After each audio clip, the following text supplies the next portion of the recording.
Hello नमस्कार दोस्तों, स्वागत है आपका आपके अपने YouTube चैनल फ्यूचर गोल्स में। आज हम लोग डिस्कस करने वाले हैं बहुत ही इंपॉर्टेंट टॉपिक के बारे में। वो टॉपिक कौन कौन से होंगे तो ये तो आपको पता ही चल गया होगा ना, थंबनेल में तो लिखा ही होगा, है ना। फिर भी हम लोग आज डिस्कस करेंगे आइडियल लिक्विड के बारे में। जो आइडियल लिक्विड क्या होता है इसके बारे में थोड़ा सा ज़्यादा डिस्कस करेंगे। उसके बाद में stream line, turbulent and most important theorem of the fluid is the Bernoulli theorem. And और क्या पढ़ेंगे अभी तो आपको पता होगा ना, कॉन्टिन्यूटी है ना। जब मैं पढ़ता था तो मेरे टाइम पे एक सर आते थे तो कहते थे कॉन्टिन्यूटी का ला, कॉन्टिन्यूटी। फिर जब ग्रेजुएशन ख़त्म हुआ तो फिर उन्होंने कॉन्टिन्यूटी होता है। तो ऐसे करके बहुत सारे टीचर्स ऐसे होते हैं जो अपनी लैंग्वेज में हर एक वर्ड्स का क्या कहते हैं, प्रोनाउंसिएशन करते हैं, है ना। प्रोनाउंसिएशन मुझे भी देखो बोलना नहीं आ रहा है ठीक है। तो सबसे पहले हम लोग आइडियल गैस के बारे में तो अभी तो पढ़े ही नहीं है, तो आइडियल लिक्विड के बारे में जान लेते हैं। हालांकि हम लोग इसको पहले समझ चुके हैं, फिर भी थोड़ा सा बेसिक इंट्रोडक्शन ले लेते हैं कि क्या होता है आइडियल गैस, आइडियल लिक्विड क्या होता है।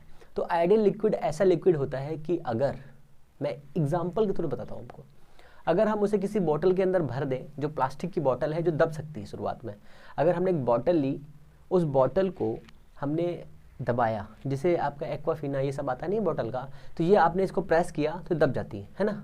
उसके अंदर हमने कोई आइडियल लिक्विड भर दिया और ऊपर से ढक्कन को कस दिया, ठीक है। अब उसको हम दबाएंगे तो दबेगा नहीं। तो इसका मतलब क्या है कि जो हमारा आइडियल लिक्विड होता है वो कैसा होना चाहिए। सोचिए सोचिए सोचिए सोचिए सोचिए, हम क्या कर रहे हैं, दबा रहे हैं। दबाने का मतलब क्या है, इधर से भी फोर्स इधर से फोर्स, दो फोर्स जब सेम डायरेक्शन में लगते हैं तो उसे क्या कहते हैं, क्या कहते हैं, क्या कहते हैं, कंप्रेशन कहते हैं ना। तो कंप्रेशन जो लगता है, कंप्रेसिव फोर्स जो लगता है उसे हम क्या कहते हैं। तो ये लिक्विड कैसा होना चाहिए, कैसा होना चाहिए, सोचो सोचो, दिमाग लगाओ थोड़ा सा। तो होना चाहिए कैसा, इनकम्प्रेसिबल होना चाहिए, इनकम्प्रेसिबल, ठीक है ना। ऐसा होना चाहिए, मतलब असंपीड्य होना चाहिए हिंदी में। और दूसरा क्या है, दूसरा ये है कि ये जो लिक्विड है वो कैसा होना चाहिए, बिल्कुल ज़्यादा गाढ़ा भी नहीं होना चाहिए। ज़्यादा गाढ़ा होगा तो फिर वो वाला हो जाएगा, जैसे शहद होता है बहुत गाढ़ा होता है। और बिल्कुल पतला भी नहीं होना चाहिए अल्कोहल की तरह। तो क्या कैसा होना चाहिए, नॉर्मल होना चाहिए। नॉर्मल का मतलब हम क्या कहेंगे, विस्कॉस होना चाहिए, ठीक है ना। और कैसा होना चाहिए, और कुछ प्रॉपर्टी बताओ, सोचो। बल्क मॉड्यूलस कितना होना चाहिए, इन्फिनिटी या ज़ीरो, कैसा होना चाहिए। तो बल्क मॉड्यूलस इन्फिनिट होना चाहिए, इन्फिनिटी होना चाहिए। और कंप्रेसिबल कैसा होना चाहिए, श्यानता कैसी होनी चाहिए, जो विस्कोसिटी है ऑफ लिक्विड कैसी होनी चाहिए, ज़ीरो होनी चाहिए, ठीक है ना। ये सब याद रखना है आपको। चलो, तो इसकी ज़रूरत नहीं है हमें। हम लोग क्या पढ़ेंगे, हम लोग पढ़ेंगे सबसे पहले स्ट्रीम लाइन फ्लो। जैसा कि इसका नाम है stream line flow, stream line flow.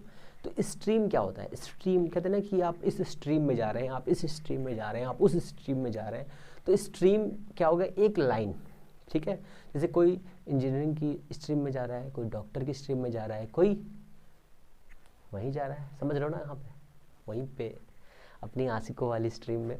तो वो एक अलग से स्ट्रीम हो गई। हालांकि उसके बारे में तो डिटेल से बात करेंगे तो घंटों क्या सदियाँ बीत जाएंगी, वो तो हम लोग बाद में बात करेंगे। तो स्ट्रीम लाइन फ्लो, जब कोई लिक्विड हमारे पास जो भी लिक्विड है, उस लिक्विड का प्रत्येक पार्टिकल, जो एवरी पार्टिकल है, एक ही लाइन पर चलता रहता है, अनंत रूप से चला जाता है, इसे कहते हैं स्ट्रीम लाइन। तो आप थोड़ा सा दिमाग लगाइए, थोड़ा सा अपने दिमाग को खोलिए और सोचिए, जब आप झरने के पास में होते हैं या नदी के पास में होते हैं या फिर किसी बड़े से महासागर के पास में होते हैं। तो महासागर अगर आपके पास घर के आसपास में है तो आप देख सकते हैं, तो कहेंगे सर घर के आसपास तो महासागर होगा नहीं, तालाब तो होगा ना। तो तालाब को देखिए, झरने को देखिए और बहती हुई नदी को देखिए। तीनों में आपको क्या समझ में आया, तीनों में आपको समझ में यह आया, जो नदियाँ होती हैं वो एक फ्लो से बहती हैं ऐसे करके, ठीक है, कहेंगे सर बिल्कुल। और झरना कैसे बहता है, दिमाग की घंटी जलाओ, दिमाग की घंटी जलाओ। झरना जब ऊपर से नीचे आता है तो उसका सारा पानी फैल जाता है, उसका सारा पानी क्या होता है, फैल जाता है। जैसे उसका सारा पानी फैलता है तो वो कैसा फ्लो होगा, वो टर्बुलेंट फ्लो होगा। इसके बारे में अभी हम लोग डिटेल से बात करेंगे। थोड़ा सा एग्जांपल्स मैं आपको दे रहा हूँ जिससे आपके दिमाग में वो एक पिक्चर सेट हो जाए, जिससे कि आप हाँ एक झरने के बगल में खड़े हैं और झरना नीचे गिर रहा है तो कैसा फ्लो हो रहा है। और झरना, एक और झरना गिर रहा है जिसमें सिर्फ पानी एक लाइन से प्यार नाल बह रहा है, प्यार नाल से नीचे आ रहा है। वो झरने के बारे में सोचिए। और एक झरना वो जहाँ से पानी ऐसे आया और ऐसे फैल गया पूरा का पूरा, वो झरने के बारे में सोचिए। नदी के बारे में सोचिए, जो नदी ऐसे बह रही है, ओह बह रही है। इन सभी के बारे में सोचने के बाद में हमने क्या देखा, हमने देखा कि अगर हमारे पास कोई भी लिक्विड है और उस लिक्विड से जो पानी का फ्लो हो रहा है, जो लिक्विड का फ्लो हो रहा है, और वो फ्लो किस टाइप का हो सकता है। देखो मैं एक सीक्वेंस बना रहा हूँ, उस सीक्वेंस में समझो। हमारे पास में एक ट्यूब है, अगर हम एक बड़ा सा नदी के बारे में सोचेंगे तो नदी का थोड़ा सा ब्रॉड हो जाएगा, तो हमसे थोड़ा बेसिक तरीके से सोचते हैं क्या, जैसे हमारे पास एक ट्यूब है, उस ट्यूब में हमने एक पानी को बहाया। अभी देखो ये तो बहुत दूर के एग्जाम्पल हो गए, आप घर के एग्जाम्पल पे आइए। नल ले लीजिए अपना, आपके यहाँ टोटी लगी होगी, उस टोटी को जब खोलते हैं तो पानी कैसे बहता है, पूरा खोलने पे कैसे बहता है और चुन्नू से खोलने पे कैसे बहता है। दो तरीके हो गए। आपने समरसेबल वाला पाइप लिया, उस पाइप को खोल दिया, पानी निकल रहा है, कैसे निकल रहा है ये चेक करिए आप, ये आपके लिए होमवर्क है। फिर दूसरा क्या किया, इसको दबा दिया, तब पानी कैसे निकल रहा है, और इसे प्रेस करके थोड़ा सा किया तब कैसे निकल रहा है। तीनों कंडीशंस को समझिए, ये बेसिक कंडीशंस है ना। अब हम लोग समझ रहे हैं स्ट्रीमलाइन फ्लो। तो स्ट्रीमलाइन फ्लो क्या होता है, हमारे पास में एक लिक्विड है और उस लिक्विड को हमने एक पाइप में से गुजारा, ठीक है, पाइप में से। तो वो पाइप कैसा हो सकता है, तो पाइप हमारे पास जो होगा वो पाइप हमारा कैसा होगा, पारदर्शी होगा, ट्रांसपेरेंट होगा। जैसे ही ट्रांसपेरेंट होगा तो ये जो पाइप से ऐसे निकलेगा, मान लो पानी ये, ठीक है। लेकिन सर यहाँ से ये हमने इसका मुंह बना दिया, तो ये हमारा है इसका मुंह, ये इसका मुंह हो गया, ठीक है सर, बिल्कुल हो गया, ठीक है ना। और यहाँ से ये इसका मुंह हो गया, इधर से इस वाले साइड का, ठीक है ना, ये दोनों साइड के मुंह हो गए। हमने देखा कि यहाँ से जो भी पानी ऐसे आ रहा है, ध्यान से समझते रहना, ये देखो, कुछ समझ में आया, कहीं से बिल्कुल समझ में आया। अब सपोज करो कि ये पार्टिकल था ए, ये पार्टिकल था बी, ये पार्टिकल था सी, ये पार्टिकल था डी, ठीक है। और इसके आगे एक पार्टिकल था, ये पार्टिकल था 1, ये पार्टिकल नंबर 2, ये पार्टिकल नंबर 3, ये पार्टिकल नंबर 4, ये 5, ठीक है, इतना क्लियर है। टी टाइम बीतता है, ये 5 के 5 पार्टिकल यहाँ पे आ जाते हैं, 1 2 3 4 5, ठीक है। फिर टाइम बीतता है 1 2 3 4 5, फिर टाइम बीतता है 1 2 3 4 5, 3 4 5, फिर टाइम बीतता है ऐसे करके। तो इसमें क्या समझ में आ रहा कि जो इसके पास में मास m1 था, मैंने 1 2 3 इसलिए लिखा कि मैं आपको समझा सकूं कि जो मास m1 था, मतलब जो पूरा लिक्विड है, एक पूरी बॉडी है, ठीक है, पूरा लिक्विड एक ग्रुप ऑफ मास है, ठीक है। उस ग्रुप ऑफ मास में से हमने क्या निकाला, m1 m2 m3 m5 और m5 सब निकाला हमने। कितने ज़्यादा बना दिए क्या, 1 2 3 4 5 है ना, 5 मास ले लिए हमने। 5 मास यहाँ पर थे एक लोकेशन पर, ठीक है। फिर हमने देखा जैसे ही 1 सेकंड घंटे टन से हुआ, वैसे ही ये वाला पार्टिकल यहाँ पर आया, 2 3 4 5, फिर एक सीक्वेंस में। ऐसा नहीं कि कोई ऊपर नीचे हो गया, ऐसा कुछ नहीं है। फिर यहाँ पे देखो, फिर 1 2 3 4 5। कहने का मतलब क्या है इसका, कहने का मतलब ये है कि अगर कोई पार्टिकल यहाँ पर था एक टाइम पर, तो वो अपने इसी रास्ते को लगातार फॉलो करता रहेगा, ठीक है, इसी रास्ते पर लगातार चलता रहेगा। और अगर इसी रास्ते पर लगातार चलता रहेगा तो ये फाइनली कहाँ पहुँच जाएगा, अपने डेस्टिनेशन पहुँच जाएगा। कहीं सर बिल्कुल पहुँच जाएगा। तो हमने कहा कि सर ये वाला पार्टिकल जो यहाँ पर था, ये एक पार्टिकल है 1, ठीक है, बिल्कुल। अब इसी रास्ते से पार्टिकल नंबर ए भी आ रहा है, बी भी आ रहा है, सी भी आ रहा है और डी भी आ रहा है इसी रास्ते से। तो क्या उसका रास्ता बदल सकता है? अगर स्ट्रीम लाइन फ्लो हो रहा है, अगर स्ट्रीम लाइन फ्लो हो रहा है मेरी जान, तो क्या होगा, सभी एक सीक्वेंस से ही आएंगे, सभी एक सीक्वेंस से ही आएंगे। और अगर सभी एक सीक्वेंस से आएंगे तो सभी की वेलोसिटी कैसे हम कंसिडर कर सकते हैं? तो हमने कहा कि इस ए वाले की वेलोसिटी बताइए। तो हमने कहा बिल्कुल, यहाँ पर इसका रास्ता यहाँ पर था, ये किधर जा रहा था? तो कहा सर ये इधर जा रहा था। तो हमने कहा भैया अगर इसको निकालना है तो हमने क्या किया, हमने टेंजेंट खींच दिया इस पर एक। तो यहाँ पे कितना हो जाएगा? तो हमने कहा इस पर भी टेंजेंट खींच दीजिए। जैसे ही आपको किसी भी पार्टिकल की ओरिजिनल वेलोसिटी निकालनी होगी तो आप उस पार्टिकल पर वहाँ पर टेंजेंट खींच दीजिए फटाफट। जैसे टेंजेंट खींचेंगे आप उसकी ओरिजिनल वेलोसिटी निकाल लेंगे, ठीक है ना। ये स्ट्रीम लाइन के बारे में हो गया। स्ट्रीम लाइन में क्या होता है, स्ट्रीम लाइन फ्लो में जो पार्टिकल्स होते हैं वो पार्टिकल एक ही लाइन में चलते हैं, ठीक है, एक ही लाइन में चलेंगे, अपने ऑर्डर को चेंज नहीं करेंगे, अपने आप को इधर उधर नहीं ले जाएंगे, अपनी हाइट को भी इंक्रीज नहीं करेंगे और एक फिक्स वेलोसिटी से चलते रहेंगे, ठीक है ना सर? बिल्कुल। क्या ये एक दूसरे को काट सकते हैं? क्या इनके पास आपको दांत दिख रहे हैं? कहेंगे सर बिल्कुल दांत नहीं दिख रहे हैं। तो कहने का मतलब क्या है, स्ट्रीम लाइन फ्लो में जो दो स्ट्रीम लाइन्स होती हैं तो दो स्ट्रीम लाइन्स, एक ये स्ट्रीम लाइन, एक ये स्ट्रीम लाइन, तो ये एक दूसरे को कभी नहीं काटती, नेवर कट ईच अदर, ठीक है। तो ये भी आपको याद रखना है कि स्ट्रीम लाइन फ्लो में जो दो लाइंस होती हैं, जो दो स्ट्रीम्स लाइन होती हैं, वो एक दूसरे को कभी भी कट नहीं करती, ठीक है। अब सपोज करो कि अगर काट दिया तो क्या हो जाएगा, अगर काटेंगे तो वो स्ट्रीम लाइन फ्लो नहीं होगा, वो कौन सा फ्लो बन जाएगा, वो टर्बुलेंट फ्लो हो जाएगा, ठीक है ना। तो टर्बुलेंट फ्लो में अभी हम लोग इसके बाद में डिस्कस करेंगे। तो स्ट्रीम लाइन फ्लो में कैसा होगा, कुछ इस टाइप का। अब जब आप अपने नल को धीमे से खोलते हैं और उसमें से पानी एक धार बन के नीचे आता है, एक बिल्कुल सीक्वेंस से पानी का पूरा ऐसे गिरता है, वो पानी कैसा होता है, वो स्ट्रीम लाइन होता है, ठीक है। तो स्ट्रीम लाइन फ्लो ये होता है, ठीक है ना, इतना क्लियर है। अब स्ट्रीम लाइन फ्लो में 2-3 कंडीशंस याद रखनी है। प्रत्येक पार्टिकल, एवरी पार्टिकल होता है कैसा होता है, एक लाइन में चलता है, पहली कंडीशन, अपने ऑर्डर को चेंज नहीं करता है, दूसरा कंडीशन हो गई।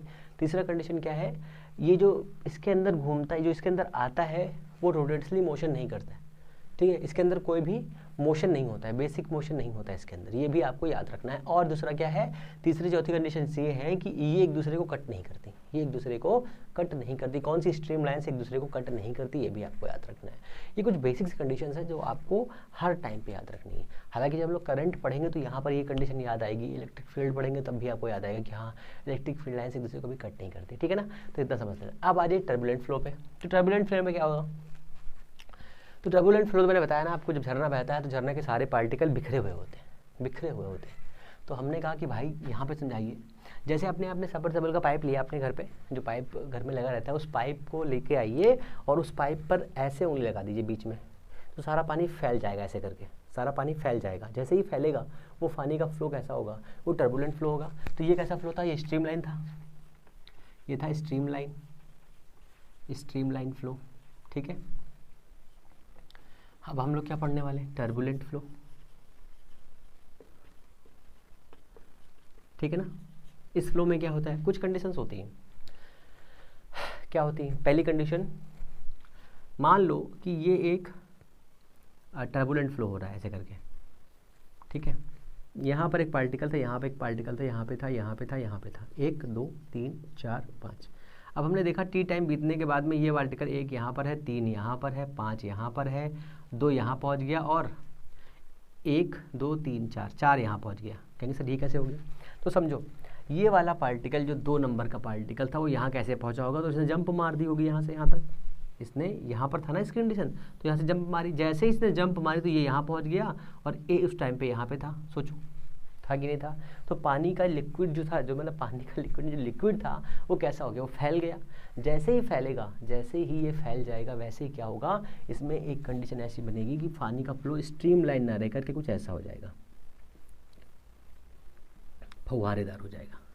मान लो यहाँ से पाइप निकला, यहाँ से पानी निकला, कुछ ऐसे भाग गया, कुछ ऐसे भाग गया, कुछ ऐसे भाग गया, ऐसे भाग गया, ऐसे हो गया, ठीक है। ये हमारी कंडीशन हो गई टर्बुलेंट फ्लो की। कुछ समझ में आया। ये बेसिक कंडीशंस है, यहाँ से ज़्यादा क्वेश्चंस नहीं बनते। हाँ, डेफिनेशन बन सकती है टर्बुलेंट फ्लो क्या होता है। टर्बुलेंट फ्लो में क्या करना है कि स्ट्रीम लाइन नहीं रहती है, ठीक है। पानी के जो पार्टिकल होते हैं, जो लिक्विड के पार्टिकल होते हैं, तो फैल जाते हैं, एक लाइन में नहीं चलते हैं, ठीक है, इरेगुलर होते हैं। और दूसरा क्या है, क्या इसमें आप देखो इसमें कुछ हो रहा है, कुछ समझ में आ रहा है। तो देखो पानी, हमने जो पहले, इससे पहले जो लेक्चर लिया था, उस लेक्चर में हम लोगों ने क्या किया था कि हम लोग एक स्टैटिक लिक्विड था उसके बारे में डिस्कस कर रहे थे। अभी देखो यहाँ पर क्या सोच रहा है कि पानी का एक पार्टिकल यहाँ पर है, यहाँ पर है, यहाँ पर, यहाँ पर है, वो मूव कर रहा है। तो मतलब क्या है, ये जो लिक्विड है वो कैसा हो गया, डायनेमिक हो चुका है, ठीक है। अब हम लोग डायनेमिक्स में आ चुके हैं, किसकी डायनेमिक्स में, लिक्विड डायनेमिक्स में आ चुके हैं, है ना। तो ये हमें समझना है। हालांकि इसके बारे में, बर्नौली थ्योरम के बारे में देखेंगे तो मजा आएगा थोड़ा सा। अभी इतना हो गया, टर्बुलेंट फ्लो हो गया हमारा, ये यहाँ से इसकी कहानी हो गई ख़त्म। अब इस कहानी के साथ में हम लोग देखते हैं दूसरे में मतलब क्या देखते हैं, दूसरे में हम लोग देखेंगे ये कि सर अगर इसमें कुछ हो जाए, कहेंगे सर इसमें क्या हो जाएगा, ये तो ऐसा ही है, इसमें क्या हो जाएगा, इसमें कुछ नहीं होगा। अभी हम बता रहे हैं ना जिसमें होगा। अब देखो प्रिंसिपल ऑफ कंटिन्यूटी देखते हैं, है ना। आइडियल लिक्विड के बारे में समझ लिया। तो प्रिंसिपल ऑफ कंटिन्यूटी किस लिक्विड पर काम करती है, सबसे पहला क्वेश्चन। तो आपको ये याद रखना है, principle of continuity stream line flow पर ही वर्क करती है, टर्बुलेंट फ्लो पर प्रिंसिपल ऑफ कंटिन्यूटी वर्क नहीं करती। कहेंगे सर वेरी गुड, क्लियर हो गया, कहेंगे ठीक है। अब आपको ये बताना होगा कि अगर कंजर्वेशन लॉ क्या कहता है, मास कंजर्वेशन क्या कहता है। मास कंजर्वेशन ये कहता है कि हमारे पास अगर ये एक पार्टिकल है, हम इस पार्टिकल को कितना काट पीट भी कर दें तब भी ये पार्टिकल उतना ही रहेगा। कहेंगे सर ये क्या है। जैसे मान लो हमारे पास 2 kg का कोई मास है, उस मास को हम यहाँ से कहीं भी लेकर जाएँ वो 2 kg का ही रहेगा। ये है मास ऑफ कंजर्वेशन। तो उसी के नियम पर यहाँ पर हम इसे काम कर रहे हैं। वो काम क्या है कि अगर हमारे पास में एक स्ट्रीम लाइन फ्लो वाला लिक्विड है, एक लिक्विड है जो स्ट्रीम लाइन फ्लो कर रहा है, एक लिक्विड है जो स्ट्रीम लाइन फ्लो कर रहा है, ठीक है ना। तो क्या होगा, तो हमको यहाँ पे बनाना है एक पाइप। समझते रहो, समझ समझ के समझ को समझो, समझ समझना भी एक समझ है। ये देखो यहाँ हो गया और ये भी हो गया सर, ये ठीक है ना। कुछ समझ में आया? कहेंगे सर नहीं समझ में आया मेरे को। समझ ये सर क्या बनाया आपने, गोली बंदूक क्या बना दी। तो हमने कहा मेरे लाल, मेरी गुलाबो, मेरी सिताबो, देखो ये है इसकी रेडियस, ठीक है। अगर रेडियस होगी और ये एक पाइप है, ये एक पाइप है, यहाँ से एक पाइप है और यहाँ पे हमने जॉइंट लगाया है जो मोटा सा है थोड़ा सा, और यहाँ से फिर हमने एक जॉइंट लगा के ये जोड़ दिया, ठीक है। ये पतला किया, इसके साइज़ दूसरा है, इसका साइज़ दूसरा है, इसका साइज़, मतलब 3 एरिया है, ठीक है। कहेंगे सर बिल्कुल है। तो हमने कहा कि इस वाले के पास में है एरिया A1 और यहाँ पर हमने इस एरिया को कैलकुलेट किया तो इस एरिया का नाम हो गया A2 एरिया। कहेंगे सर वेरी गुड। और यहाँ पर एरिया कैलकुलेट किया तो यहाँ पर आया एरिया A3। कहेंगे सर वेरी गुड। यहाँ पर रेडियस हमने कैलकुलेट की, यहाँ पे रेडियस कैलकुलेट की, यहाँ पे रेडियस कैलकुलेट की। जैसे यहाँ पे रेडियस एरिया A1 है तो यहाँ पे रेडियस क्या हो जाएगी, R1 हो जाएगी। कहेंगे सर वेरी नाइस। यहाँ पर R2 हो जाएगी, यहाँ पर R3 हो जाएगी। ये क्या है, रेडियस है। कितना क्लियर है? जैसे ठीक बिल्कुल क्लियर है। अब समझो कंडीशन नंबर 1 कि हमारे पास में एक 100 kg का 100 kg का लिक्विड है, ठीक है। ऐसा वेरी गुड। अब क्या करेंगे, अगर हमारे पास 100 kg का लिक्विड है और उसे हमें इस पाइप से गुजारना है, ठीक है, समझते रहो एक करके। हमारे पास में एक 100 kg का लिक्विड है, ठीक है। हमने इस वाले पाइप से इसको भेजा। जब हम भेजेंगे तो यहाँ पर लिक्विड को कुछ प्रेशर देंगे, कुछ वेलोसिटी देंगे, जिससे यहाँ से निकलेगा कि अपने मन से निकल जाएगा। कहेंगे सर अपने मन से तो निकलेगा नहीं। तो इससे पहले मैं ये बताऊँ कि इससे पहले एक चीज़ और समझ लो। जो हमारे पास लिक्विड होता है, मान लो लिक्विड का एक पार्टिकल ये है, इस पार्टिकल को हमने यहाँ पे रखा ऐसे करके, तो ये पार्टिकल यहीं पे रुका रहेगा, बहेगा नहीं। बट जैसे इस लिक्विड को हमने एक इस सरफेस को थोड़ा सा इंक्लाइंड किया और यहाँ पे रखा तो हम देखते हैं कि इधर आ जाता है। ऐसा क्यों होता है? ये दिमाग लगाया कभी आपने? तो मैंने सर बिल्कुल नहीं लगाया। क्यों नहीं लगाया? क्योंकि आपके पास दिमाग है ही नहीं। तो देखो जैसे ही हमने इस सरफेस को हमने यहाँ से थीटा एंगल पे टर्न किया, ठीक है, तो इस वाले का रिएक्शन एक ऊपर तक काम करेगा। कहेंगे सर बिल्कुल काम करेगा। कितना होगा? R होगा, ठीक है ना। और ये R इधर जाएगा और इसका मास नीचे काम करेगा। कहेंगे सर बिल्कुल काम करेगा। करेगा कि नहीं करेगा? कहेंगे करेगा। अब ये जो R इधर काम कर रहा है तो उस पर 2 फोर्स लगेंगे, 2 कंपोनेंट बनेंगे फटाक से। कौन सा? एक फोर्स इधर लगेगा, एक फोर्स इधर लगेगा, ठीक है ना। इसका तो हमने कहा ये mg इधर काम कर रहा था, इस वाले पार्टिकल का मास, इस वाले पार्ट का मास था m, तो नीचे तरफ काम कितना करेगा? mg। तो हमने इसको यहाँ पे रखा इंक्लाइंड प्लेन पे। ये वाला ये एक ड्रॉप है, एक छोटा सा बूंद का पार्टिकल है, ठीक है। तो ये हमने ऐसे रख दिया, इसका mg इतना हो गया। अब इधर कितना काम करेगा? काम करेगा mg cos थीटा, और इधर कितना काम करेगा? mg sin theta. अब बताओ कौन ज़्यादा कौन कम? तो ये रिएक्शन तो इसको कैंसिल कर देगा, बचेगा कौन सा? ये फोर्स बचेगा। जब ये वाला सिर्फ फोर्स बचेगा तो ये फोर्स इसको लेकर नीचे भागेगा। अब यहाँ पर ये फोर्स तो बन ही नहीं रहा था। जैसे ही ये वाला फोर्स बना वैसे ही ये वाला पार्टिकल यहाँ से करके आगे नीचे। क्लियर है इतना? चलो इसके आगे चलो। कहने का मतलब क्या है? तो कौन सा फोर्स किसी भी लिक्विड को इंक्लाइंड सरफेस पर फ्लो करने के लिए रिस्पॉन्सिबल होता है, क्या बता सकते हैं आप? तो कहेंगे जी सर कौन सा? mg sin theta. इतना क्लियर है? अब देखो ये हमारे पास इतनी सरफेस है। हमने कहा कि हमने यहाँ पर 100 kg का, ठीक है, 100 kg का लिक्विड यहाँ से भेजा, और तो हमें क्या पता है कि एनर्जी कंजर्वेशन तो बात ही नहीं हो रही। मास कंजर्वेशन लॉ ये कहता है कि यहाँ से अगर 100 kg भेजा है तो यहाँ पर भी 100 kg मिलेगा कि नहीं मिलेगा? बिल्कुल मिलेगा।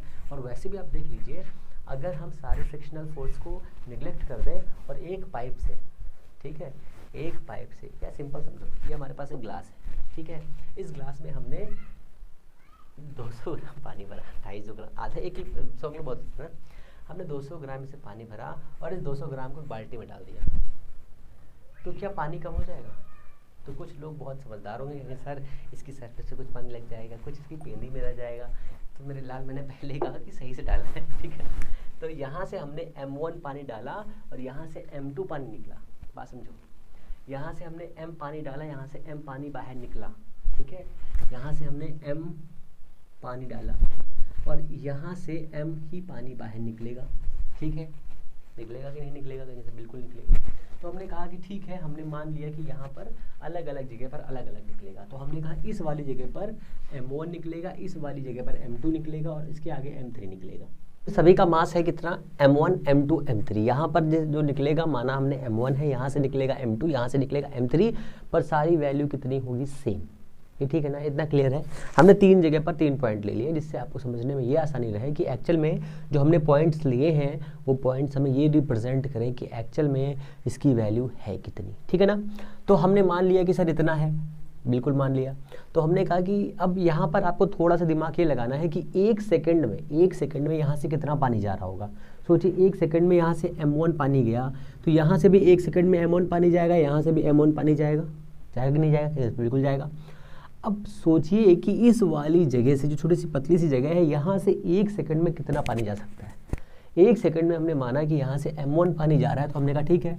तो हमने कहा कि डेल्टा टी टाइम में यहाँ से, अब देखो ये वाला फिगर ऐसे तो है यहाँ पे, हम इसको यहाँ पे ड्रॉ कर रहे हैं थोड़ा सा।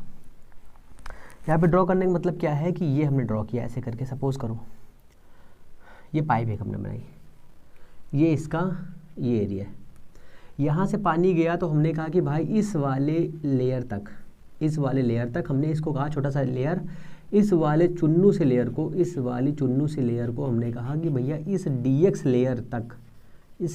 लेयर तक छोटे से लेयर में जो पानी का पूरा पैकेट जाएगा, एक छोटा सा पैकेट, ऐसे पानी का पैकेट गया पूरा का पूरा बंधा हुआ, ऐसे पैकेट गया।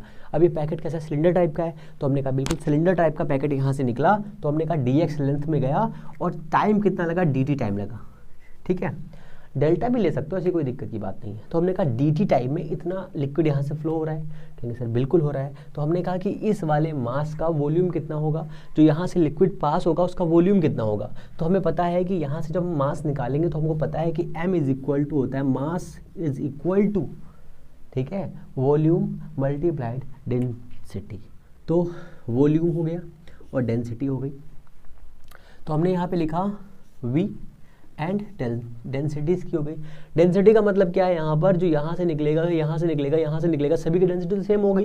तो हमने कहा बिल्कुल सेम होगी। तो हमने कहा ये है हमारा 1 और ये भी हमारा है 1। ऐसे करके ये भी कितना हो जाएगा? ρ2 एंड V2 हो जाएगा, और ये कितना हो जाएगा? V3 and ρ3। बट कंडीशन क्या है? यहाँ से ρ1, यहाँ से ρ2, यहाँ से ρ3, तीनों की वैल्यू है इक्वल भैया। क्यों? क्योंकि लिक्विड तो हमने एक ही लिया है ना। कि यहाँ से अगर हम सोचो, यहाँ से मानो हमने जूस डाला, सेब का, एप्पल का जूस डाला, तो यहाँ से क्या पानी निकलेगा? क्या एप्पल का जूस ही तो निकलेगा ना यहाँ से।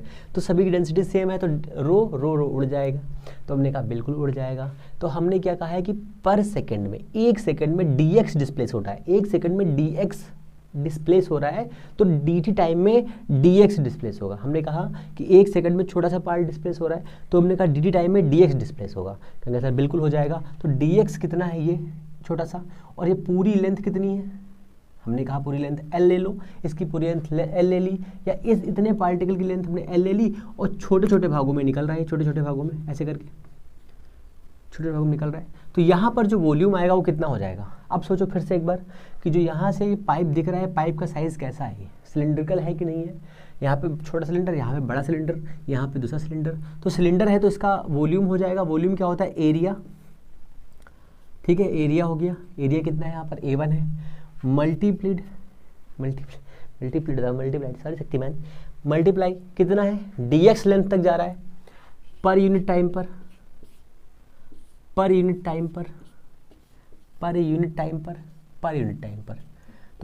टाइम पर जा रहा है, ठीक है, इज इक्वल टू, यहाँ पे कितना है? A2 पर यूनिट टाइम पर DX बाई D2।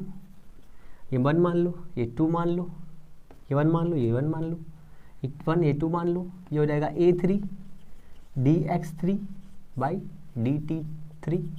अब सबकी वैल्यू सेम है। 1 सेकेंड में हमने कहा कि यहाँ से ये पार्टिकल यहाँ तक डिस्प्लेस होंगे, इसका नाम हमने दिया dx1। यहाँ से जो पार्टिकल निकलेंगे वो हो जाएंगे dx2, छोटे से डिस्प्लेस होंगे, और यहाँ से जो होगा dx3। यहाँ पर जो टाइम लगेगा वो लगेगा dt1, यहाँ पे लगेगा dt2, यहाँ लगेगा d3, और सबकी वैल्यू है सेम, ठीक है ना। तो सर ये क्या बनाएगा, कहेंगे सर ये बनाएगा कुछ और, a1 v1 is equal to a2 v2 is equal to a3 and v3।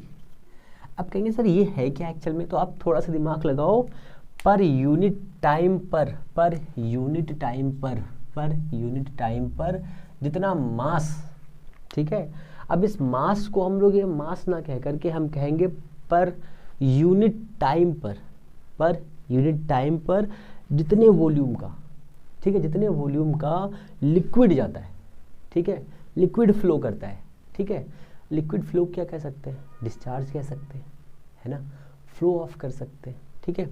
तो ये यहाँ से इतना निकल रहा है, m1/t, m2/t, m3/t, इतना क्लियर है।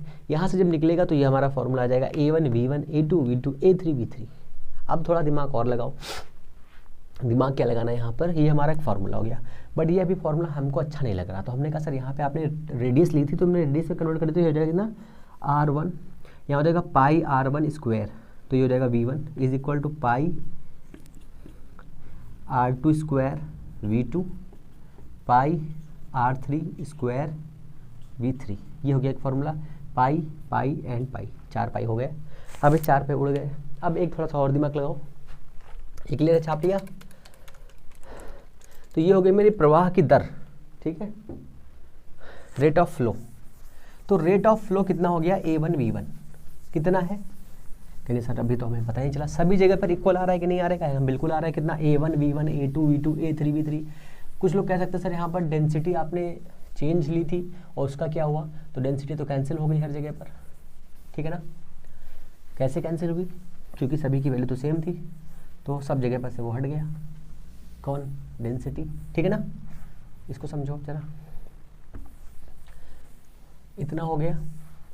अब समझो यहाँ पर, अब थोड़ा सा न्यूमेरिकल समझ लो। यहाँ पर एरिया था इसका 2, यहाँ पर कितना दिख रहा है, बड़ा एरिया है, तो हमने कहा 8 हो गया, यहाँ पर एरिया 4 हो गया, ठीक है। यहाँ पर वेलोसिटी हमने कंसिडर की कितनी, 10। यहाँ पर हमने वेलोसिटी कंसिडर कितनी कर लूँ, 20 कर लेता हूँ, है ना, 20। यहाँ पर वेलोसिटी हमने कहा लिक्विड की 20 है, तो रेट ऑफ फ्लो कितना हो जाएगा, तो रेट ऑफ फ्लो ये होता है, रेट ऑफ फ्लो ये होता है Q is equal to a1 v1, कितना हो जाएगा, a1 हमारा कितना है 2, v1 कितना है 20, तो हो जाएगा 40। अब 40 यहाँ पर है तो 40 यहाँ पर भी होना चाहिए, 40 यहाँ पे होना चाहिए। मतलब क्या है, 40 लिक्विड यहाँ से निकल रहा है, ठीक है, डिस्चार्ज हो रहा है, डिस्चार्ज, ठीक है, रेट ऑफ फ्लो यहाँ से निकल रहा है, कितना पर यूनिट टाइम पर 40 निकल रहा है, तो यहाँ से निकला 40, यहाँ से भी 40, तो कैसे होगा ये, तो ये होगा कैसे, तो ये ऐसे होगा, इसका एरिया तो बड़ा है, तो यहाँ पर वेलोसिटी कम हो जाएगी। जैसे ही इसकी वेलोसिटी कम होगी, यहाँ पर वेलोसिटी कितनी हो जाएगी, सोचो, दिमाग लगाओ। यहाँ पर एरिया 8 है, तो वेलोसिटी हो जाएगी 5। समझ में आया कुछ, मतलब कहने का मतलब क्या है, जिस जगह पर एरिया ज़्यादा होगा वहाँ पे वेलोसिटी कम होगी, जहाँ पे एरिया कम होगा वहाँ पे वेलोसिटी ज़्यादा होगी। अब एक और एग्जांपल बताता हूँ। यहाँ पर वेलोसिटी कैसी है, ज़्यादा, यहाँ पर वेलोसिटी कैसी है, कम, यहाँ पर कैसी है, थोड़ी सी ज़्यादा, इससे ज़्यादा, इससे कम, ठीक है। अब आपको एक शेप दे दी गई है ऐसे करके, ठीक है, ये एक सेकेंड,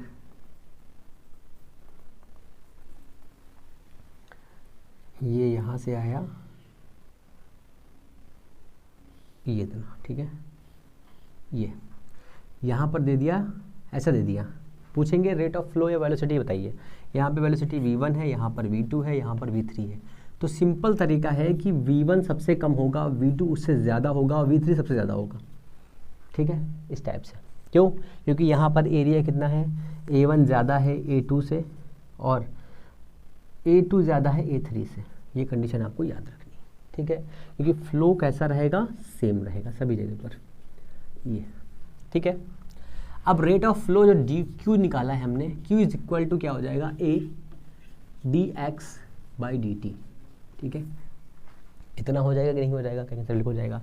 तो Q की इक्वेशन दे देंगे आपको, कहेंगे sir Q is equal to 3t square plus 2t plus का 2 प्लस का 2 प्लस का 2, ठीक है, प्लस का 2, बहुत ठीक है। तो t इज इक्वल टू 0 से 2 सेकेंड में, 0 से 2 सेकेंड में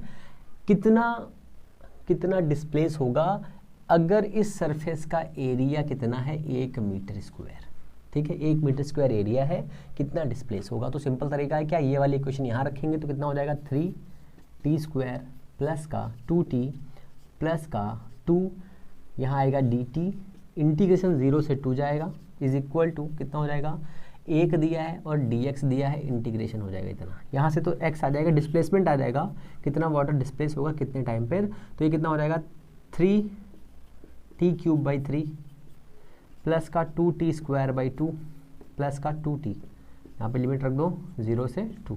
तो ये देखो ये उड़िंग कितना बचेगा t क्यूब प्लस का t स्क्वायर प्लस का 2t, 2 रख दो, यहाँ हो जाएगा 8, 2 रखने पे यहाँ हो जाएगा 4, यहाँ हो जाएगा 2 इंटू 2 कितना हो जाएगा 4, 4 4 8, 8 8 16।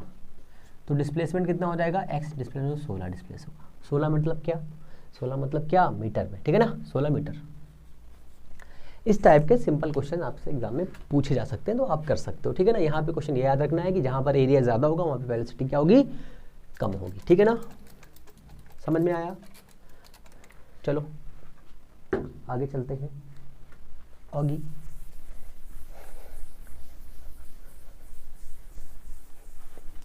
ये इतना हो गया, इसके आगे समझो क्या है। अब हम लोग पढ़ेंगे एनर्जी। किसकी एनर्जी, पहले आप मुझे बताइए काइनेटिक एनर्जी का फॉर्मूला क्या हुए। हमें 2 चीज़ें पढ़नी है, पहला हमें पढ़ना है पर यूनिट मास पर एनर्जी कितनी होती है, और पर यूनिट वॉल्यूम पर एनर्जी कितनी होती है, ठीक है। तीनों चीज़ें हम लोग समझ ले रहे हैं कि करके। तो पर यूनिट मास पर कितनी एनर्जी होगी, पर यूनिट टाइम पर कितनी एनर्जी होगी, सभी समझ लीजिए। तो सबसे पहले हमें पता है काइनेटिक एनर्जी का फॉर्मूला हाफ mv² होता है, और पोटेंशियल एनर्जी mgh होता है, ये हम लोग पढ़ चुके हैं। और कौन सी एनर्जी, वर्क कितना होता है, F × x होता है, ठीक है ना। अब हम एक छोटा सा एग्जांपल ले रहे हैं, उस एग्जांपल से सारी चीज़ें समझेंगे, ठीक है ना। हमारे पास में एक लिक्विड है और एक पाइप है। इस पाइप को हमने कुछ इस तरह से डिज़ाइन किया है, कुछ इस तरह से, ठीक है ना। हमने, चलो इसको इतना पार्ट हटा देते हैं ना, इतना हमने पार्ट को हटाने पर ये हो गया हमारा एक सिरा और ये हो गया हमारा दूसरा सिरा, ठीक है ना। तो सबसे पहले हमने यहाँ से एक m मास का मतलब सपोज कर लो कि एक m मास का पार्टिकल है, और उस m मास टोटल उसमें m पार्टिकल्स हैं, और उस m पार्टिकल का लिक्विड यहाँ से फ्लो कराना है। तो फ्लो कराने के लिए हमें एक्सटर्नल फोर्स लगाना पड़ेगा, क्योंकि ये वाला सिरा तो ऊपर है, ये सिरा नीचे दिया हुआ है। इतना क्लियर है। आप एक बेसिक सा एग्जांपल समझो कि आपके पास एक पाइप है, एक पाइप यहाँ तक है, ठीक है, यहाँ पर है, उसका सिरा नीचे, उसका सिरा जो है नीचे, यहाँ पर एक पाइप, यहाँ पर। क्या इस वाले पाइप पे यहाँ से पानी पर भेज सकते हैं, पानी डाल के नहीं भेज सकते ना, पर यहाँ से यहाँ भेज सकते हैं। क्यों, क्योंकि इस वाले पानी के पास में कोई एनर्जी पहले से है। कौन सी एनर्जी, पोटेंशियल एनर्जी। हाइट की वजह से जो एनर्जी होगी उसे कहेंगे पोटेंशियल एनर्जी, ठीक है ना। तो हमने कहा ठीक है, तो यहाँ पर हमने एक लिक्विड को भेजा, ठीक है। जैसे ही यहाँ से भेजेंगे तो हमें भेजने के लिए क्या चाहिए, हमने कहा भेजा, हमने इसको दिया, तो हमने एक पोटेंशियल एनर्जी तो नहीं दी, हमने इसको एक एक्सटर्नल फोर्स दिया। एक्सटर्नल फोर्स दिया तो यहाँ पर जो पार्टिकल्स थे चुन्नू वाले, वो यहाँ तक डिस्प्लेस हो गए, ठीक है। कितना, 3 3 6, यहाँ पर 5 है, यहाँ से पार्टिकल्स यहाँ तक पहुँचे, तो कहाँ बिल्कुल पहुँचे। तो ये वाली जो छोटी डिस्टेंस है, इस डिस्टेंस का नाम रखा हमने dx, छोटी डिस्टेंस का नाम रखा dx। हमने क्या दिया है, एक्सटर्नल फोर्स दिया, ठीक है ना, क्लियर दिया। और हमने कहा कि इस वाली लेयर पर प्रेशर कितना है, P1, इस लेयर पर यहाँ पर प्रेशर कितना है, P1, ठीक है।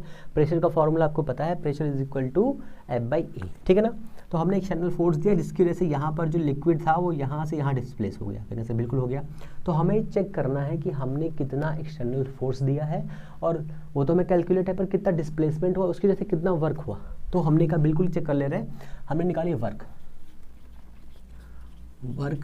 डन बाई एक्सटर्नल फोर्स, ठीक है ना, एक्सटर्नल फोर्स कितना है, कहा सर बिल्कुल W है, कितने पर, Fx, तो हमने कहा Fx कितना है, dx हो रहा है डिस्प्लेसमेंट, ठीक है, क्लियर है इतना, कहने से बिल्कुल क्लियर है। अब समझो F की वैल्यू कितनी, F की वैल्यू कितनी पर यूनिट एरिया पर लगने वाला फोर्स क्या होता है पर यूनिट एरिया पर। अब देखो पूरा का पूरा सिलेंडर है ना, ये देखो ये साइड व्यू है, अगर इसका हम टॉप व्यू देखें तो टॉप व्यू ये हो जाएगा, मतलब ये टॉप व्यू देखें इधर से सामने से इसको देखें तो ऐसा दिखेगा। तो यहाँ पे इसका एरिया कितना है, इसका एरिया है A और ये कितना होता है पाई r स्क्वायर, क्योंकि ये है r, ठीक है, इसका एरिया हो गया इतना। तो पर यूनिट एरिया पर अप्लाई होने वाला फोर्स क्या हो जाएगा, तो फोर्स हो जाएगा is equal to P into A हो जाएगा कि नहीं हो जाएगा, कहेंगे सर बिल्कुल हो जाएगा, क्यों, क्योंकि यहाँ का एरिया हमने माना A1, इतना क्लियर है, कहेंगे सर बिल्कुल क्लियर है। तो ये वाला जो फॉर्मूला है जब इसको हम यहाँ पुट करेंगे तो क्या हो जाएगा, हमारे होगा P pressure at this point, तो हमने इसको क्या माना है P1 माना है, तो ये P1 हो जाएगा। हालांकि हमें यहाँ से भी बर्नौली थ्योरम नहीं निकालना है, हमें सिर्फ समझना है। तो ये हो गया हमारा A और ये हो गया हमारा dx। अब देखो ये छोटा जो सिलेंडर यहाँ पर बन के आया है ये वाला, ठीक है ना, स्ट्रीम लाइन फ्लो हो रहा है यहाँ पे, तो देखो छोटे छोटे सिलेंडर बना लो ऐसे करके, ये छोटा सिलेंडर यहाँ से यहाँ तक गया, इसका डिस्प्लेसमेंट कितना है dx, यहाँ पर प्रेशर कितना है P, फोर्स कितना लगा F, एरिया कितना है A, इतना ठीक है। एरिया मल्टीप्लाइड लेंथ, हाइट जो है इसकी कितनी हो जाएगी, अगर इसको ऐसे ना करके ऐसे बना दे तो देखो सिलेंडर बना नहीं बना, ये कितना है, ये हमारा dx है, ये इसका एरिया है, तो v कितना हो जाएगा a dx हो जाएगा, नहीं हो जाएगा, हो जाएगा ना। तो यहाँ से कितना बनेगा हमारा, ये बन गया हमारा P1 क्यों हम P ले रहे ओनली है ना, P1 जरूरत नहीं, P1 तो बाद में लेंगे, कहाँ गए छोटा, यहाँ से ये हो जाएगा P और V, ठीक है, इतना क्लियर है। क्लियर क्या मतलब है, यहाँ पे समझो, यहाँ पर ये हमारे पास क्या आ गया है, work done by external force in liquid P into V, ये हमारा इतना आया, ठीक है, इतना क्लियर हो गया। अब इसको समझो, यहाँ से दो कंडीशन है, पहली कंडीशन क्या है, दूसरी कंडीशन क्या है, ये हमें समझ में आया कि अगर हम लिक्विड पर एक्सटर्नल फोर्स अप्लाई करेंगे, जैसे हमने लिक्विड पर एक्सटर्नल फोर्स अप्लाई किया उसकी वजह से क्या होगा, उसकी वजह से यहाँ पर जो प्रेशर होगा और जो वॉल्यूम होगा वो वॉल्यूम थोड़ा सा चेंज हो जाएगा, ठीक है। चेंज का मतलब ये नहीं कि मतलब चेंज वहाँ पे हो जाएगा, वो वॉल्यूम ऐसे बढ़ जाएगा, मतलब इतने वॉल्यूम का लिक्विड मीन्स इतना बड़ा सिलेंडर, इतना भरा हुआ सिलेंडर, मतलब इतना बड़ा नहीं, इतना भरा हुआ सिलेंडर, लिक्विड से बना हुआ सिलेंडर ऐसे पास हो जाएगा। समझो बात को, एक बड़ा सा पाइप है, उस पाइप को हमने सिलेंडर कंसीडर किया और वो इतना बड़ा कंसीडर ऐसे निकल गया, ठीक है, टी टाइम बीतने के बाद, तो उस पर जो वर्क डन होगा वो इतना होगा, P इंटू वी होगा। ये सब लोग आइडियल गैस में भी पढ़ेंगे, ठीक है ना, इतना हुआ। अब समझो यहाँ से तो वर्क डन में निकाला, ठीक है, पर यूनिट वॉल्यूम पर वर्क डन कितना होगा इस सिलेंडर पर, ठीक है। तो पर यूनिट वॉल्यूम पर कितना हो जाएगा, वर्क डन कितना निकला है, W कितना आया है, P और V, तो पर यूनिट वॉल्यूम करना है, तो ये हो गया हमारा, ये हमारा आ गया क्या, P। तो P क्या होता है, यहाँ पर जो प्रेशर दिया हुआ है पर यूनिट वॉल्यूम पर किसी भी पाइप में से निकलने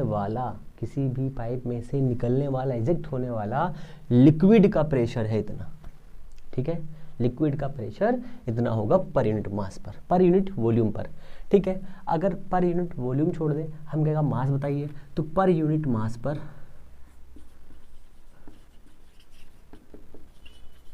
मास, ठीक है, pressure on per unit mass, तो कितना हो जाएगा PV बाई M, कितना हो जाएगा, W एक्सटर्नल आया है, ठीक है। तो ये हमारा कितना हो जाएगा, देखो V बराबर क्या होता है, M बराबर V इंटू डी होता है कि नहीं होता है, ठीक है। तो यहाँ पर रखेंगे M बराबर V इंटू डी, तो ये कितना हो जाएगा V इंटू रो, तो V से उड़ जाएगा, P बाई रो आ जाएगा। तो इसकी वैल्यू कितनी हो जाएगी, पर यूनिट मास पर जो हमारा वर्क डन होगा वो इतना होगा, ठीक है। आपको ये निकालना सीख लेना है, जिससे आपके एग्जाम में ये सब क्वेश्चन आए तो आपको गलत ना हो, ठीक है ना। चलो आगे चले इसके। अब काइनेटिक एनर्जी कितनी होती है, हाफ mv² होती है ना, मैंने सर बिल्कुल हाफ mv² होती है। अब जब ये हाफ mv² होती है काइनेटिक एनर्जी, तो पर यूनिट मास पे बताइए और पर यूनिट वॉल्यूम पे बता दीजिए, पर यूनिट मास पे पर यूनिट वॉल्यूम पे दोनों पे बताना है हमको,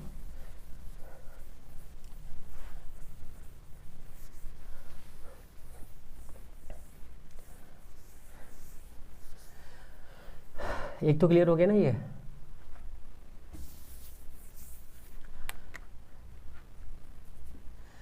अब ये हो गया हमारा वर्क डन, इसको भी हटा दो यहाँ से, इसकी कोई ज़रूरत नहीं है। Work done, work done, work done per unit volume, per unit volume कितना आया है आपका, P आया है, ठीक है ना। Kinetic energy, kinetic energy per unit volume कितना हो जाएगा, हाफ mv²/v, ये तो होगा ना। अब v क्या है, v यहाँ पर वॉल्यूम है कैपिटल वाला, और ये क्या है, ये हमारी वेलोसिटी है। तो m = v × रो होता है, तो यहाँ से कितना आ जाएगा, हाफ रो v² आ जाएगा, ठीक है, हाफ रो v²। क्यों, क्योंकि m = v × रो रखेंगे तो हाफ रो v² आ जाएगा, ठीक है ना, हाफ रो v² आ जाएगा। ये हो गया हमारा kinetic energy per unit volume, ठीक है। फिर potential energy, potential energy per unit volume कितना हो जाएगा, mgh,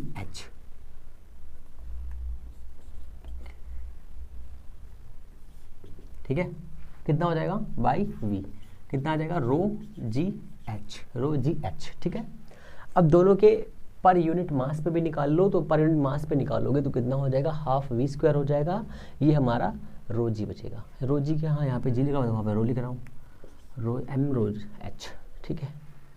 ये मैं क्या कर रहा हूँ, देखो क्या कर लिख रहा हूँ मैं, पागल हो गया हूँ, ठीक है ना, gh है ना, इतना क्लियर है। अब समझो यहाँ पर जो यहाँ पर एक वैल्यू आई ये p, और यहाँ पर आया हाफ रो v², ये आया है ρgh, ठीक है, इतना आया है। अब यहीं से एक चीज़ और देख ले रहे हैं, प्रेशर हेड क्या होता है, काइनेटिक हेड क्या होता है, और स्टैटिक हेड क्या होता है, ठीक है, स्टैटिक या पोटेंशियल हेड क्या होता है ये भी समझ लेते हैं। तो प्रेशर हेड क्या होता है, प्रेशर हेड क्या होता है, तो ये आपको याद रखना है कि प्रेशर हेड क्या होता है। तो प्रेशर हेड होता है आपका, यहाँ लिख रहा हूँ, इसमें ρg से डिवाइड कर दो तो ये हो जाएगा आपका प्रेशर हेड, ठीक है, प्रेशर हेड, प्रेशर हेड, ठीक है। फिर क्या आता है, काइनेटिक हेड क्या होता है, काइनेटिक एनर्जी हेड या काइनेटिक हेड ऐसे पूछ लेगा, तो काइनेटिक हेड = हाफ v²/g, इसमें ρg से हम क्रॉस डिवाइड कर देंगे और इसमें भी ρg से क्रॉस कर देंगे, ठीक है ना, डिवाइड कर देंगे, सॉरी। काइनेटिक हेड आएगा या फिर काइनेटिक एनर्जी हेड आ जाएगा, यहाँ से आ जाएगा पोटेंशियल हेड या पोटेंशियल एनर्जी हेड या स्टैटिक हेड। तो पोटेंशियल एनर्जी हेड = कितना आएगा, h।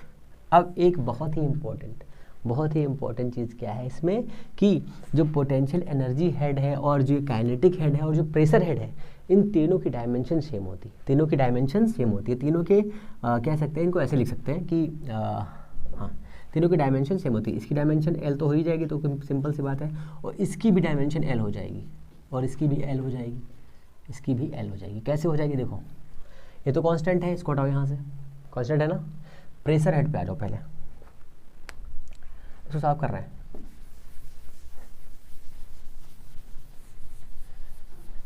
सबसे पहले प्रेशर हेड पे आ जाओ। प्रेशर क्या होता है, प्रेशर का फॉर्मूला होता है P = F/A, ठीक है।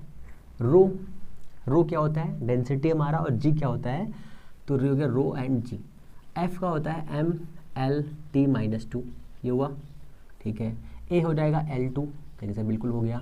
अब M = होता है rho into we, M = D होता है ना, तो रो कितना हो जाएगा m/v, तो ये हो जाएगा कितना, रो हो जाएगा हमारा mL-3, सर वेरी गुड। जी कितना हो जाएगा LT-2, कुछ कट रहा है, देखो क्या कट रहा है, देखो यहाँ पर 3 दिया है, यहाँ पर 1 है, यहाँ पर 2 है, कट गया। यहाँ पर 1 m है, 1 m कैंसिल हो गया, यहाँ पर 2 t है, यहाँ पे 2 t है, L बचा कि नहीं बचा, बिल्कुल बच गया। इस पे आ जाओ, क्लियर है ना। यहाँ पर v² दिया है, तो हो जाएगा LT-2, LT-1 होता है ना वेलोसिटी का, इसका स्क्वायर करेंगे और बाई में क्या करेंगे LT - 2, तो ये कितना हो जाएगा L² T - 2 by LT - 1 and 2, 2 से 2 उड़ जाएगा, L से L उड़ेगा, कितना बचेगा L, और यहाँ पे तो L है ही। क्लियर है इतना? ये प्रेशर हेड की डायमेंशन होती है, एग्जाम में पूछ लेते हैं कभी कभी कि इसकी डायमेंशन दी है तो ये कितना हो जाएगा, कैसे होगा, ये सब पूछा जा सकता है आपसे।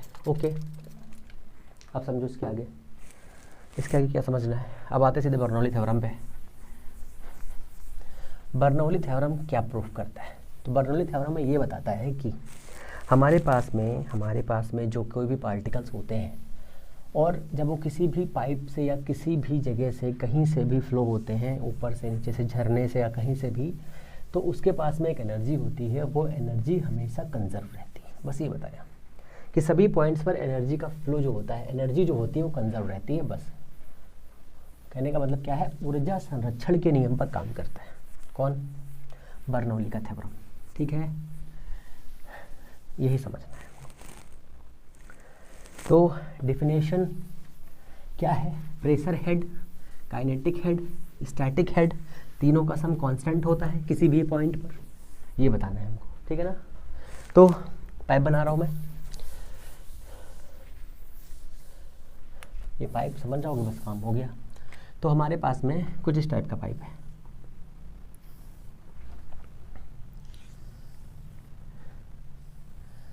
लचकदार है ना, लचकदार है ना, हाँ लचकदार हो गया। ठीक है, ये हो गया, यहाँ पर ये हो गया। ठीक है, तो हमने कहा कि ये एक बेस लेवल है, इस लेवल से इसकी हाइट है h2, ठीक है, और इसकी हाइट है h1, इसकी हाइट है h1। ठीक है ना, इतना क्लियर है? अब एक एक करके चीज़ समझते जाओ। h2 हाइट है तो यहाँ पर जो प्रेशर काम करेगा, किधर काम करेगा आपसे पहले बताओ। तो प्रेशर इधर होगा, फोर्स भी इधर होगा, तो प्रेशर और फोर्स इधर हो गए। ये हो गया P2। ठीक है, P2 ये है तो ये एरिया हो जाएगा A2। यहाँ से जो लिक्विड बाहर निकलेगा वो कितना हो जाएगा, वो हो जाएगा हमारा V2 वेलोसिटी, लिक्विड की वेलोसिटी V2 हो जाएगी। यहाँ से जो हम लोग डालेंगे लिक्विड एक्सटर्नल फोर्स से, उसकी वेलोसिटी V1 होगी, जिसकी वजह से काइनेटिक एनर्जी आएगी। यहाँ पर प्रेशर हेड कितना होगा, P1 होगा, पोटेंशियल एनर्जी भी कुछ होगी। ठीक है, एरिया भी इसका होगा कुछ, तो हमने कहा एरिया इसका है A1 और इसका एरिया है A2। एरिया मैंने लिख दिया पहले से ही। ठीक है, इतना क्लियर हुआ? ऐसे बिल्कुल क्लियर हो गया। अब समझो, P हो गया, V हो गया, H हो गया। तो P की वजह से तो प्रेशर हेड लगेगा, V की वजह से काइनेटिक एनर्जी क्रिएट होगी, वो कितनी हो जाएगी, K1। तो कहने का मतलब क्या है, बर्नौली जी ने ये बताया कि सभी पॉइंट्स पर, चाहे आप यहाँ पर बात करो, यहाँ पर करो, यहाँ पर करो, यहाँ पर करो, कहीं पर भी बात करो, सभी पॉइंट्स पर पहली बात तो ये भी याद रखो कि ये जो लॉ है ये स्ट्रीमलाइन फ्लो के लिए है, स्ट्रीमलाइन फ्लो के लिए है ना। सभी जगह पर ये कांस्टेंट रहता है। क्या कांस्टेंट क्या रहता है, K plus U plus W, नहीं प्रेशर एनर्जी, P कांस्टेंट रहता है, कांस्टेंट रहता है। ठीक है ना? अब इस कांस्टेंट को कैसे लिख सकते हैं, half rho V² rho GH plus का P is equal to constant, ये कह सकते हैं। ठीक है ना? इतना है, इतना रूल है यहाँ पर। अब समझो उसको कैसे सॉल्व करना है। हमने कहा कि यहाँ पर हमने कोई एक एक्सटर्नल फोर्स दिया, ये समझ में आ गया ना, एक्सटर्नल फोर्स दिया F1। जैसे हमने इसको एक्सटर्नल फोर्स दिया जिसकी वजह से ये dx डिस्प्लेस हुआ, जैसे ही ये dx डिस्प्लेस होगा तो यहाँ पर एक वर्क होगा, वो वर्क कितना, तो हमने कहा इस वाले सिलेंडर के लिए यहाँ पर से सिलेंडर पास होगा, वो सिलेंडर जो निकलेगा यहाँ पर से वो कितना है, तो यहाँ पर जो वर्क डन होगा कितना होगा, वो W1 होगा। तो हमने कहा W1 होगा कितना, तो हमने कहा बिल्कुल कितना होगा, तो होगा F1 और dx होगा, जैसे बिल्कुल। अब इस dx को हम dx लेंगे, थोड़ा सा कन्फ्यूज़न आप हो जाएगा, डेल्टा लेके चलो, है ना, डेल्टा लेके चलो, तो कितना हो जाएगा डेल्टा x। ठीक है, ये वर्क डन हुआ। और f का फॉर्मूला हमको पता है, f इक्वल क्या होता है, P1 A डेल्टा x, तो यहाँ पर A1 ले लेंगे, इतना क्लियर है। तो यहाँ से PA ये कितना बनेगा, W1 इक्वल बनेगा कितना, P1 डेल्टा V बनेगा। ये यहाँ से डेल्टा V मतलब वॉल्यूम का जो लिक्विड है पास हो रहा है यहाँ से, जितना यहाँ से ये इतना पास होगा लिक्विड, उतना यहाँ से बाहर निकलेगा, कहीं से बिल्कुल निकलेगा। यहाँ पर प्रेशर किधर है, इस डायरेक्शन में है, तो यहाँ पे वर्क कितना होगा W2। इस वाले सिरे पर वर्क कितना होगा W2, यहाँ पर W1 हो रहा है, ठीक है।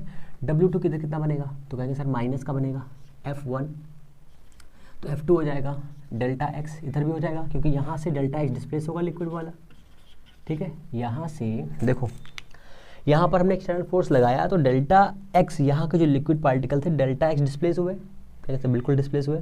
यहाँ पर जो लिक्विड पहुँच जाएगा या यहाँ पर जो होगा, इसकी वजह से यहाँ से ये पार्टिकल इतने बाहर जाएंगे, कैसे बिल्कुल बाहर जाएंगे, इतने पार्टिकल बाहर जाएंगे, प्रेशर इधर लगेगा, पार्टिकल बाहर इधर जाएंगे, प्रेशर इधर लगेगा, पार्टिकल इधर जाएंगे, तो इसमें कितना हो जाएगा माइनस का, क्यों, एफ डी इंटू कॉस 180 लगाएंगे, 180 का मान माइनस होना होता है इसलिए माइनस हो जाएगा, एफ एक्स इतना हो जाएगा, और इसकी वैल्यू रखेंगे तो क्या हो जाएगा P2 A2 डेल्टा एक्स कितना बनाएगा P2 डेल्टा V माइनस का। तो इस पूरे सिस्टम पर कितना वर्क डन हो रहा है, work done on system total W is equal to W1 plus W2 कितना हो जाएगा, तो ये हो जाएगा हमारा कितना, यहाँ लिख रहा हूँ W इज इक्वल टू कितना आ जाएगा हमारा P1 माइनस का P2 और डेल्टा V, है ना, डेल्टा V। इतना क्लियर है, बताओ कोई दिक्कत, कैसे कोई दिक्कत नहीं है, बस यही कहानी समझनी है यहाँ पर, बाकी कहानी तो बहुत इजी, बाकी कहानी बहुत इजी, देखो कैसे, इतना क्लियर हो गया ना, आप समझो। इतनी कहानी में ही खेल समझना है आपको बस। अब देखो इस वाले सिरे पर, जो नीचे वाला सिरा दिया हुआ है, इस वाले पॉइंट पर आपके पास में कितनी काइनेटिक एनर्जी है, तो यहाँ पर आप जितनी काइनेटिक एनर्जी देंगे, तो काइनेटिक एनर्जी आप तो देंगे नहीं, कौन देगा, एक्सटर्नल एजेंट देगा।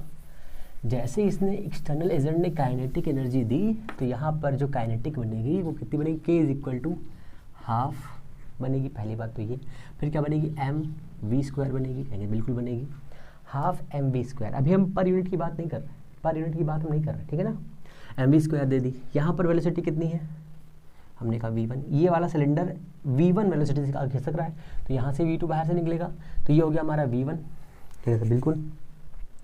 कौन ज़्यादा होगा, सपोज करो कौन ज़्यादा होगा, तो कहेंगे सर v2 ज़्यादा होगा, इसलिए चेंज इन वेलोसिटी कितना हो जाएगा mv2²। पोटेंशियल एनर्जी में आ जाओ, K इज इक्वल टू कितना हो जाएगा, सोचो, प्रेशर हेड आपके पास ये आ चुका है, प्रेशर हेड आपके पास ये आ चुका है ना, टोटल यही हुआ है ना आपके पास में। अगर अब आप थोड़ा दिमाग लगाओ कि आपसे गलती कहाँ हो रही है, कहाँ पर आप सोच रहे हो क्या हो रहा है। देखो जब हमने यहाँ पर वेलोसिटी दी थी और वहाँ पे वेलोसिटी, तो वेलोसिटी क्या होती है, वेक्टर क्वांटिटी होती कि नहीं होती है, तो यहाँ पर जो वेलोसिटी मैंने माइनस करी वो प्लस होनी चाहिए, माइनस होनी चाहिए, सोचिए, तो यहाँ पर हो जाएगा प्लस, ये वाला हो जाएगा माइनस। कैसे, जब ये वाली वेलोसिटी इधर जाएगी, मतलब यहाँ पर हमने जो एनर्जी दी थी काइनेटिक एनर्जी, और यहाँ पर जो दी थी क्या थी, तो काइनेटिक एनर्जी दोनों में सेम थी कि अलग अलग थी, तो कहने सर ज़्यादा ये थी कम ये थी, तभी तो यहाँ से निकलेगा। अगर सोचो ये वाला वैल्यू कम हो, ये वाली वैल्यू कम हो, वो ज़्यादा हो, तभी तो मामला बनेगा। अगर यही वैल्यू ज़्यादा होगी, वो वैल्यू कम होगी, तो यहाँ से लिक्विड वैसे वापस चला जाएगा। समझ में आया, कहने नहीं सर, मान लो ये स्पीड है 20 मीटर पर सेकेंड, और यहाँ से जो लिक्विड यहाँ पर पहुँचा है 10 मीटर पर सेकेंड की स्पीड पे है, तो क्या होगा, कुछ सोचो, कुछ होगा कि नहीं, बताओ। कहेंगे सर नहीं होगा, इजेक्ट ही नहीं होगा, वापस आ जाएगा। अगर ये स्पीड 30 होगी तभी तो बाहर निकलेगा, ये स्पीड 30 होगी तभी तो बाहर निकलेगा। तो ये कहने का मतलब ऐसा हो गया, तो इसका मतलब क्या करेंगे, इसको हम यहाँ कर रहे हैं, इसको कर देंगे m2, इसको कर देंगे v1, ठीक है ना, क्लियर हुआ आप, मतलब स्पीड का बहुत खेल है भाई साहब। अब काइनेटिक एनर्जी जितनी हो गई हमारी, अब पोटेंशियल पे आ जाओ, चेंज इन काइनेटिक एनर्जी, ठीक है ना। अब चेंज इन पोटेंशियल एनर्जी कितनी हो जाएगी, mgh2 माइनस का mgh1, चेंज होगा नहीं होगा, कहने से बिल्कुल हो जाएगा। इस वाले पॉइंट पर एनर्जी कितनी है, u2 है, इस वाले पर u1 है, u1 की वजह से कितना बनेगा, mgh1 बनेगा, u2 की वजह से कितना बचेगा, mgh2 बनेगा नहीं बनेगा, चेंज इतना हो गया। अब देखो जो एक्सटर्नल वर्क डन हुआ था, वो वर्क डन इसके इक्वल होना चाहिए ऐड के, क्यों, कौन से लॉ से याद करो, law of work energy theorem, याद आया, वर्क एनर्जी, ठीक है ना। इतना हो गया, क्या होता है डेल्टा यू प्लस डेल्टा के।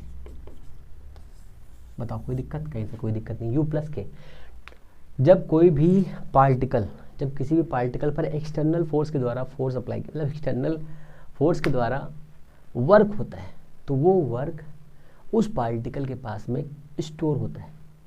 कैसे, एक पोटेंशियल एनर्जी, एक काइनेटिक एनर्जी, दोनों फॉर्म में, दोनों फॉर्म ये हुए। अब दोनों फॉर्म को मैं इक्वल कर देना है बस, और कुछ नहीं करना है, ठीक है ना। तो करो भाई इक्वल। इसको मैं साफ कर रहा हूँ क्योंकि इसकी ज़रूरत नहीं है अब, इसकी ज़रूरत नहीं है अब।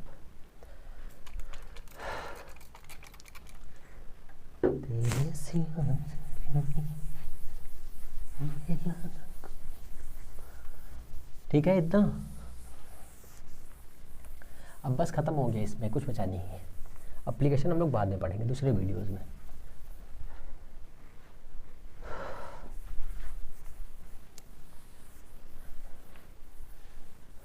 तो कितना हुआ हमारे पास, W is equal to delta K U हो जाएगा, कहने से बिल्कुल हो जाएगा। ये कितना है P1 माइनस P2, और ये क्या है हमारा V, वॉल्यूम।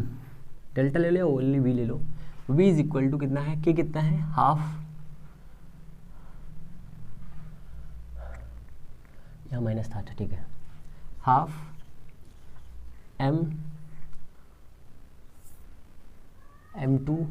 M2 क्यों ले रहा हूँ मैं, तुझे M लेना था, V2 स्क्वायर माइनस का हाफ MV1 स्क्वायर, प्लस का U कितना है MgH2 माइनस का MgH1, ठीक है ना। अब देखो यहाँ पर वॉल्यूम दिया है, डिवाइड कर दो इसको, तो कितना हो जाएगा P1 माइनस का P2 is equal to half M/V, क्या बनेगा, रो बनेगा, V2, ये V क्या है वेलोसिटी, ये क्या है वॉल्यूम, माइनस का हाफ M/V, V क्या है वेलोसिटी वॉल्यूम, और V1 क्या हो जाएगा वेलोसिटी, प्लस का M/V GH2 माइनस का MgH1/V, ठीक है। ये क्या बनाएगा, ये बनाएगा रो, ये क्या बनाएगा, ये बनाएगा रो, और ये क्या बनाएगा रो, सब रो बन जाएंगे, ठीक है। कितना आएगा, आएगा कितना P1, देखो यहाँ पर 1 प्लस दिया है, ये वाला उठा के इधर लेकर जाओ, तो प्लस का हाफ रो V1 स्क्वायर प्लस का रो GH1, ये वाला H1 इधर लेकर के आओ, is equal to P2 plus का half rho V2 square plus का रो GH2। बताओ कोई दिक्कत है, वही तो है जो ऊपर लिखा है, देखो गौर से। आप चाहे जितने भी हेड ले लो, कहने का मतलब ये है आप कितने भी प्रकार के वो ले लो, ये ऐसे ही इक्वेशन आएगी। ये इक्वेशन होगी बेसिक सी। अब प्रेशर हेड क्या होता है यहाँ पर समझ लो एक बार फिर से। अब देखो मैं ऊपर हटा रहा हूँ क्योंकि यहाँ पे इसकी कोई ज़रूरत नहीं है, फुल हटा रहा हूँ सारा का सारा। इतना हो गया ना। इसके एप्लीकेशंस इंपॉर्टेंट है। यहाँ से एक ही क्वेश्चन, 2-3 क्वेश्चन आए, ज़्यादा नहीं आए। पॉइज़ली का नियम जब पढ़ाएंगे ना तो वहाँ से क्वेश्चन बनते ज़्यादा, क्योंकि ये सब सभी को याद रहता है, ये सब हलवा है ना इसलिए।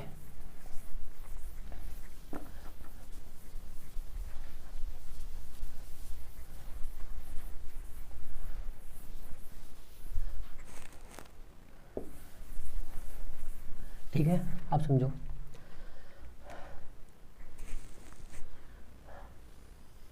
ये कुछ ऐसा पाइप है, ठीक है। यहाँ पर 5 चीज़ें, ठीक है। कौन सा, pressure energy, potential energy, kinetic energy, ठीक है। प्रेशर, पोटेंशियल एंड काइनेटिक हो गया, एरिया हो गया, और रेडियस हो गया, ठीक है। क्लियर है इतना, पांचों भी लिख रहा हूँ इधर। अब देखो एरिया कितना होगा, पाई R1 स्क्वायर हो जाएगा। काइनेटिक एनर्जी कितनी हो जाएगी, हाफ रो V1 स्क्वायर हो जाएगी। यहाँ पर ये कितना हो जाएगा, mg रो GH1 हो जाएगा। यहाँ से अगर ये हाइट h दी है, H1 दी है, और प्रेशर इतना हो जाएगा, ठीक है। इतना बिल्कुल इतना है। अब इस वाले पॉइंट के बारे में सोचो जो यहाँ से H2 हाइट पर है, ठीक है। यहाँ पर भी 5 चीज़ें आपको याद रखनी है। ठीक है, P2, K2, U2, A2 and R2। ठीक है, ये 5 चीज़ें, हर जगह पे 5 चीज़ें आपको याद रखनी है। ठीक है, 5 का पंच याद रखना है, K3, U3, P3 and A3 and R3। ठीक है, एक चीज़ और याद रखनी है, ये Q1, Q2, Q3, ये क्या होता है? ये होता है rate of flow, rate of flow, rate of flow होता है ये। तो ये भी आपको याद रखना है, सभी चीज़ें ऐसे ही याद रखनी है क्योंकि एग्जाम में ऐसे ही आपसे पूछ लिया जाएगा। तो ये आपका हो गया बर्नौली थ्योरम, और जो पहले की चीज़ें थी वो। तो हम लोग क्या करेंगे, अगर चीज़ें आपको पसंद आई हैं तो प्लीज़ चैनल को लाइक से सब्सक्राइब करें और अपना प्यार ऐसे देते रहें। हम लोग मिलेंगे नेक्स्ट वीडियो में, तब तक के लिए नमस्कार, जय हिंद।